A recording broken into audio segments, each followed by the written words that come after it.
All right, so red flags to watch out for. Number one, overly controlling behavior. Overly controlling behavior. I'm not talking about accountability.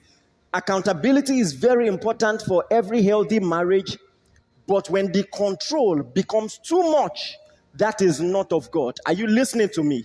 Watch out for overly controlling behavior. When they are stalking your social media, stalking everything. Listen, the so-called gospel artist that butchered his girlfriend, he did it because she was talking to other guys. Not like she was cheating, she was talking to other guys. Watch out for excessive anger. Watch out for excessive possessiveness. Excessive possessiveness. I've thought about, in a sense, healthy jealousy to the degree that the Bible says even God is jealous. And I've said that any guy who doesn't really care what you do, you just call, he's calling you constantly, maybe 8 p.m., 9 p.m., you don't pick, then later you pick and you now say, oh, I'm sorry, I was with Kunle.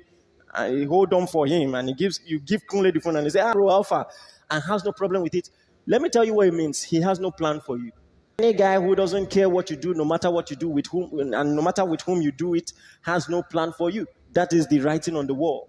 But when it goes to the other extreme possessiveness, where you look at your rear mirror when you're driving and he's behind you, like a monitoring spirit, you think that's cute. Who are you talking to? Who are you talking to? Every 5 minutes, my friend, that's a red flag. Number 3, beware of emotional and verbal abuse. Emotional and verbal abuse. People who will find the slightest excuses to hurl insults at you, call you all kinds of names, cut you to sizes. Be careful of men who can't handle your success. Don't marry a witch. The witch you are praying for outside. Someone who can be plotting to keep you small. But please be very careful. And then, of course, physical cues, aggressive behavior. He has not slapped you, but he has punched the wall a few times. Inflicted himself with physical harm. His own self. Let me interpret it to you. He wants to hurt you bad. He just doesn't have the permission yet. Bride price is permission. It ought not to be, but in the mind of a psychopath, it is. Beware also of attempts to control your finances.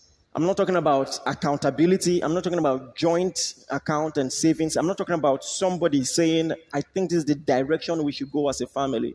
But there have been cases where you would transfer the money to an account that you don't have access to, your own money. Except in extreme cases where you are a victim of drug abuse or something where they have to protect you from your own self. That, my friends, is a red flag. Watch for the signs. Be very careful.